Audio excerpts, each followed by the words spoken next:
Relaxation. This chapter deals with a number of issues that both young and middle-aged adults confront as they maneuver through adulthood. The importance of work in adulthood has become a serious issue for most, beginning with the selection of an occupation and the meaning of that work. The authors will also discuss the development of occupational success and a number of factors that relate to that job satisfaction. They'll take a look at diversity in the workplace, transitions in occupation, as well as the relationships between work and family and the role of leisure activities in the adult's quality of life. We're going to start right out of the gate with the notion of occupational selection. What is it that you want to do or be when you grow up?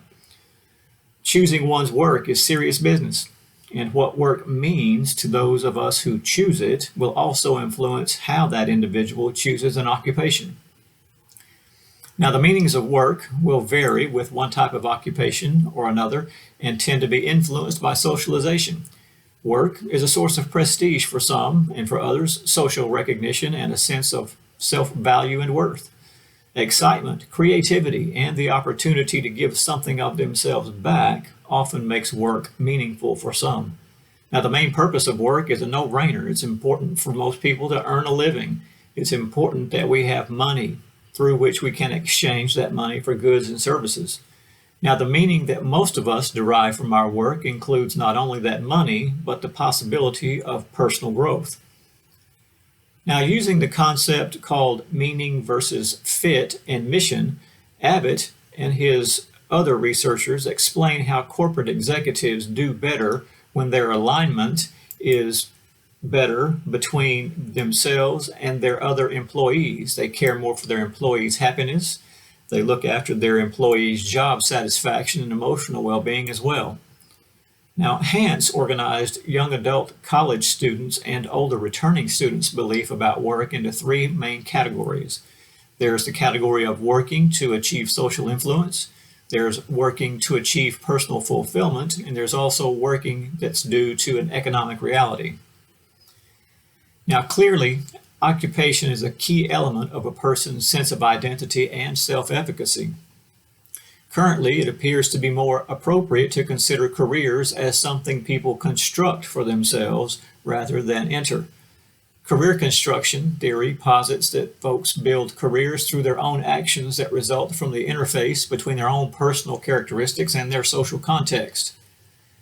Now, social cognitive career theory proposes that career choice is the result of the application of Bandura's social cognitive theory, especially the concept of self-efficacy. And if you remember, self-efficacy refers to the person's belief that his or her world is controllable by him or herself. Holland's theory of occupational choice says that occupations are about optimizing the fit between the individual, his or her traits, and the occupational interest held by those folks. Now, Holland categorizes occupations in two ways.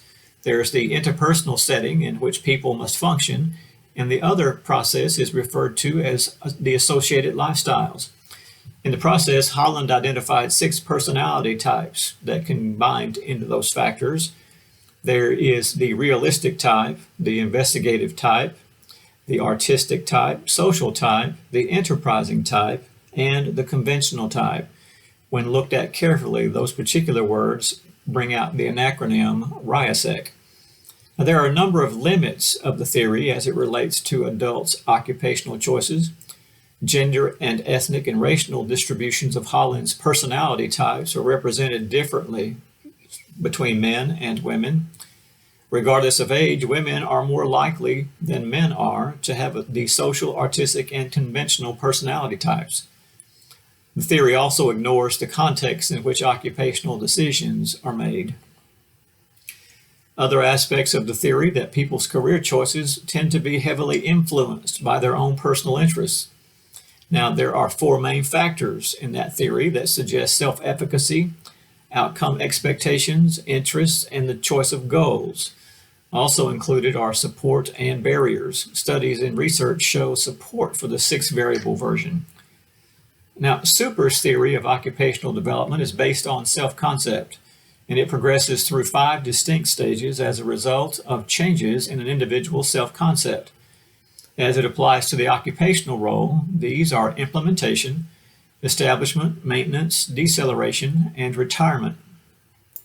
People tend to be located along a continuum of vocational maturity. The more congruent their occupational behaviors are with what is expected of them at different ages, the more vocationally mature they are.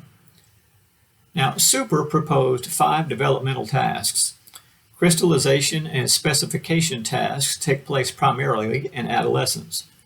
Implementation begins in the early 20s, and a series of temporary jobs is part of that process.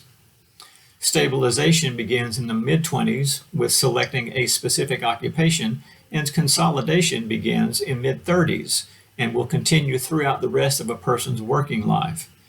Now, in Super's framework, people's occupations evolve in response to changes in their self-concept and reflect the image norm related to each task and each stage.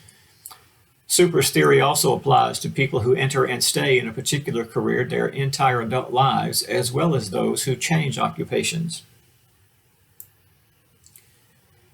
People have expectations regarding what they want to become and when they hope to get there. Throughout adulthood, people continue to refine and update their occupational expectations.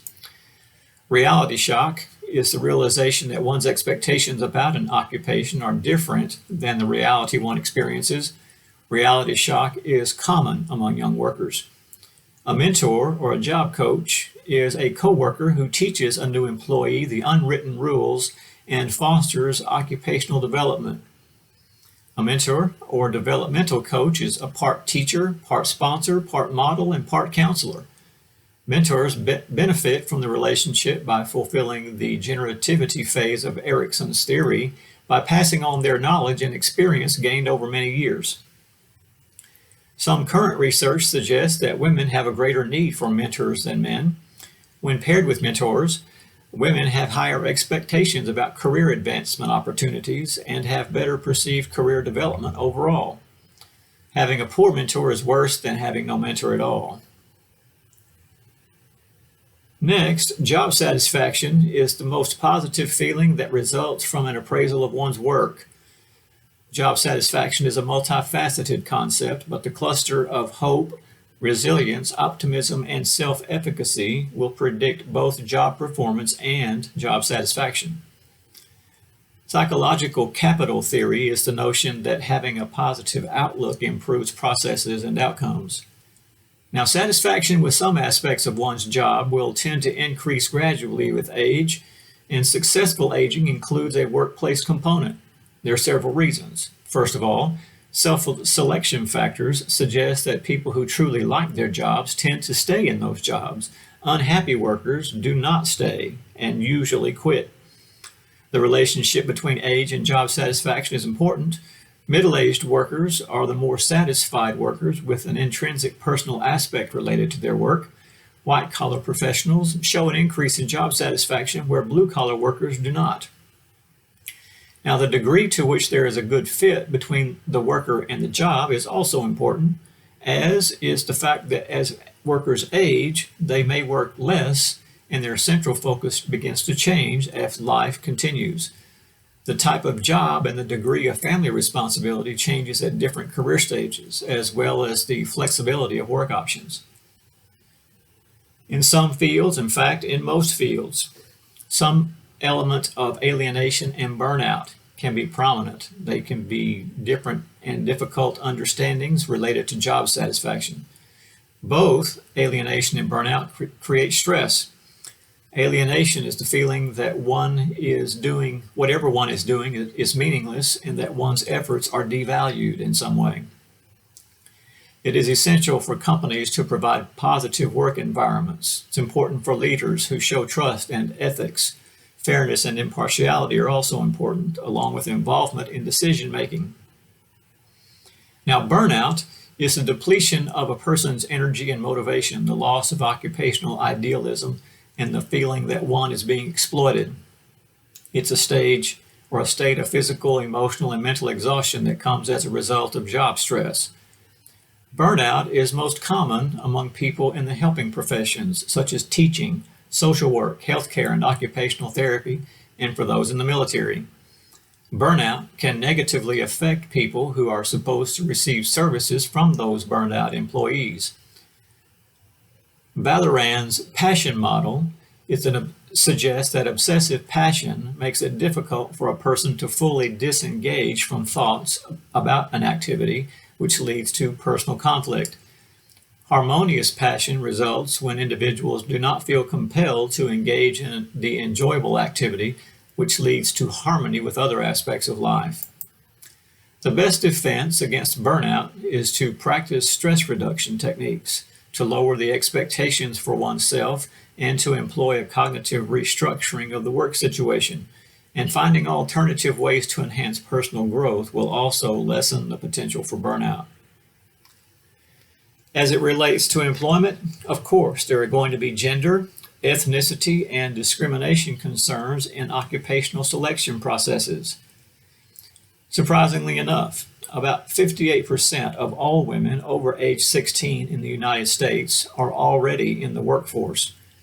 Across ethnic groups, African American women participate the most and Latina women the least. Now, as more women enter the workforce and as new opportunities are opened for those women, a growing number work in occupations that have been traditionally male-dominated. Women choose those occupations for a number of reasons, including expectations and personal feelings, but are often viewed negatively when compared with similarly successful male managers. Occupational development for women has undergone significant change over the previous several decades. Now, the biggest difference across generations is the increase in opportunities for employment choice. Women are becoming entrepreneurs, bringing a high degree of technological sophistication and broader experience into entrepreneurship. Female professionals leave their jobs for two reasons. The organizations in which they work are felt to hold contrary or non-supportive values that are highly masculine, rewarding individuality and self-sufficiency and individual contributions, while emphasizing tangible outputs, competitiveness, and rationality. Women feel disconnected in the workplace and from their colleagues, clients, and coworkers, and tend to derive much less meaning from their work when they feel alienated from themselves. Such barriers are a major reason that the workforce of women and participation is discontinuous. Discontinuous participation makes it difficult to maintain upward trajectory as one's career moves through promotion and in terms of maintaining skills. And what that simply means is that women's job placement tends to vary to some degree or other and often does not continue over successive or excessive months and years.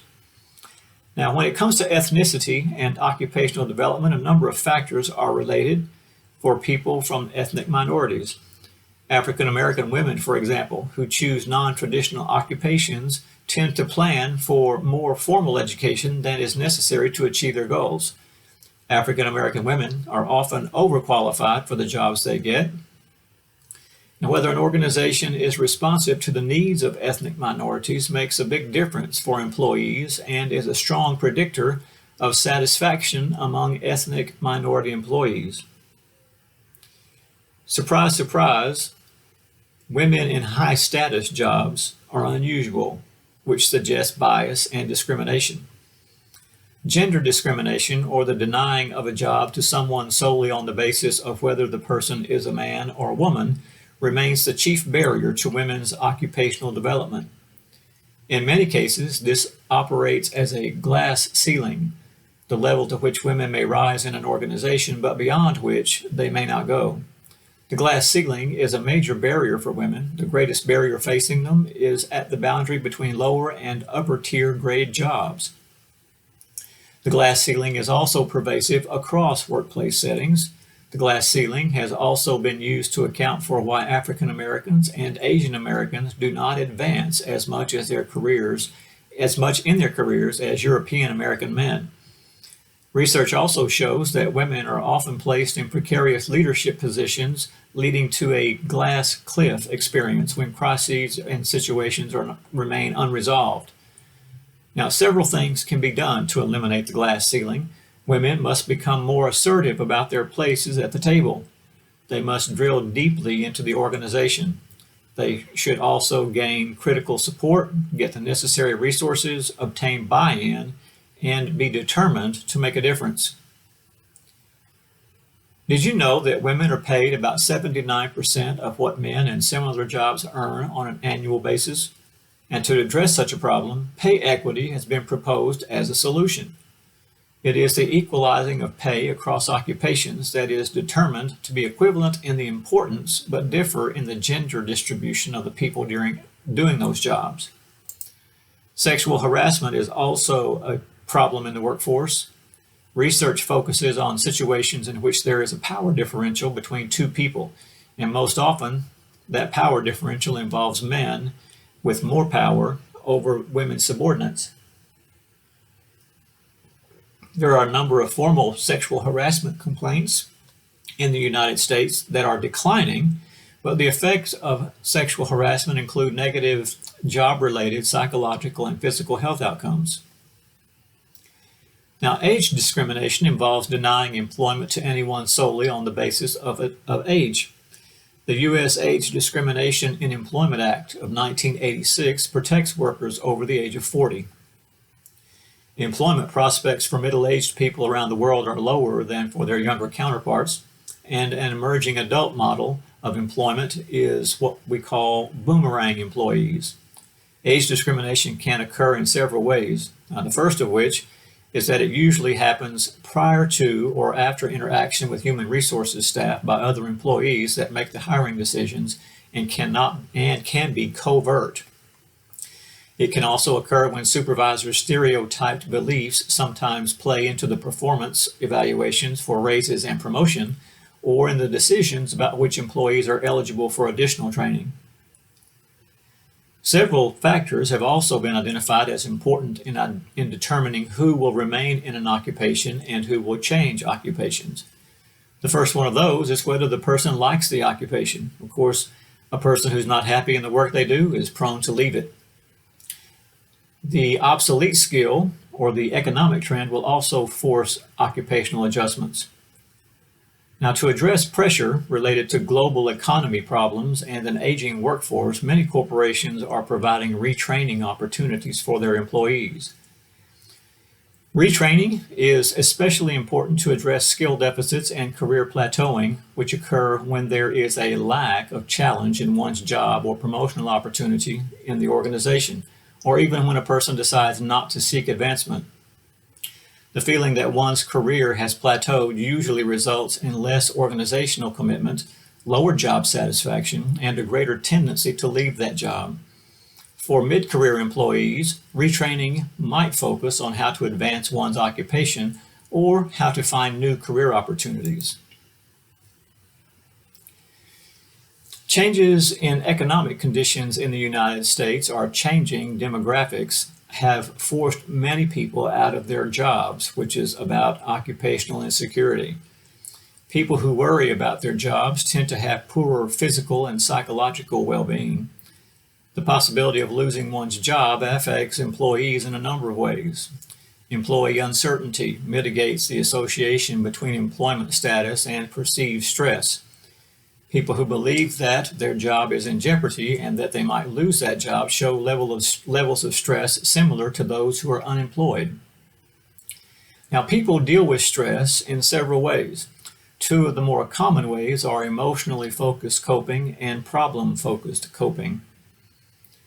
Now, losing one's job is a traumatic event that can affect every aspect of a person's life. The degree of financial distress and job attachment are also best predictors of distress. Now, there are also a number of effects of job loss and their variations with age and gender. Middle-aged men, for example, tend to be more vulnerable to the negative effects than older or younger men. Women tend to report a sharper decline in health. Single mothers experience devastating financial effects related to job loss. Now, unemployment rates are substantially higher for African Americans and Latinos. Compared to European Americans, it usually takes minority workers significantly longer to find other jobs. Life cycle factors are also important in understanding the reaction to job loss. Workers in their 50s who lose their jobs are not always highly distressed. Online services such as LinkedIn help create a better sense of control over job seeking. Now, surprisingly enough, one of the most difficult challenges facing most adults is trying to balance the demand of occupation with the demands of family life. And for some of you, I also suspect that a significant challenge would be the balance of school versus related family activities, as well as potentially the schooling of your own children in the midst of this COVID challenge. In many families today, both parents work outside the home because families need the dual income to pay the bills and maintain a moderate standard of living. There is also what we currently call the dependent care dilemma. Many employed adults must also provide for dependent children or their parents. Many mothers have no option but to return to work after the birth of a child. For some women, in fact, the decision to return to work after having children tends to be related to financial needs and how attached she is to her work. An overlooked group of employed caregivers are those caring for parents or partners. In those circumstances, there are higher levels of stress, and it also has an impact on one's career. Dependent care has significant negative effects on caregivers. Women's careers are affected more negatively than men's careers. There's also a growing challenge between care and employee responses.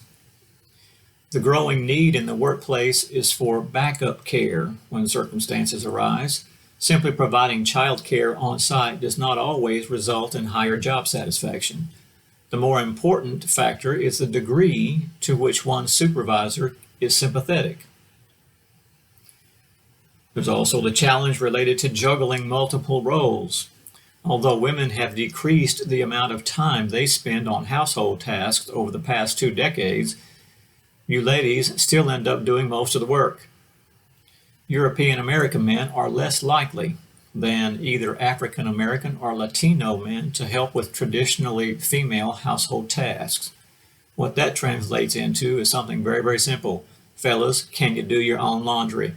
Can you cook for yourself? Can you take care of your children should the need arise? Those are important challenges related to the workforce. Many of those challenges in the workforce end up in what we call work-family conflicts, which are the feelings of being pulled in multiple directions by incompatible demands. Such concerns result from the need of flexible schedules and a number of children being important factors in understanding work-family conflicts. Cross-cultural research in Japan as well as China revealed lower job satisfaction with families who have work-family conflicts. Women tend to be more likely to be affected by burnout from work and from parenting. After all that information related to work, it might be time to take a look at the possibility of leisure or some kind of relaxation. Leisure is a discretionary activity that includes simply relaxation, activities for enjoyment, and creative pursuits. Men and women differ in their views of leisure, as do people in different ethnic groups. There are a number of leisure activities available. Such activity categories include physical pursuits, crafts, games, watching television, social public issues, social and private obligations, religious experiences, travel, experimental fun, as well as the developmental and technology use. Activities in the repertoire are often determined by perceived confidence, personality, and psychological comfort. What are you willing to do? What kind of risk are you willing to take? The use of computer technology in leisure activities has increased dramatically. We have access to email, Facebook, Twitter, and other social networking tools that help keep people in touch with their families. It helps them pursue hobbies as well as lifelong learning. Video streaming and multiplayer interactive computer gaming is also increased among adult players. As people grow older, they tend to engage in leisure activities that are somewhat less strenuous and more family-oriented. Leisure preferences in adulthood tend to be a reflection of those from earlier life. But there are also a number of consequences related to leisure activities. Leisure activities produce positive well-being and are an important aspect in people's lives. Studies also show that leisure activities provide an excellent forum for interaction of biological, psychological, and socio-cultural forces. Leisure activities are also a good way to deal with stress. Marital satisfaction, surprisingly enough, is linked with leisure time when couples spend leisure time together and not apart. There's also a positive connection between the frequency of leisure activity and of social acceptance, friendship development, and the acceptance of difference. We began by considering a simple question. What do you want to do? Who do you want to be when you grow up? That choice is still ongoing for some of you. And as the process continues, my hope is that you come to a place of comfort as well as understanding what works well for you and for your family. I look forward to next week.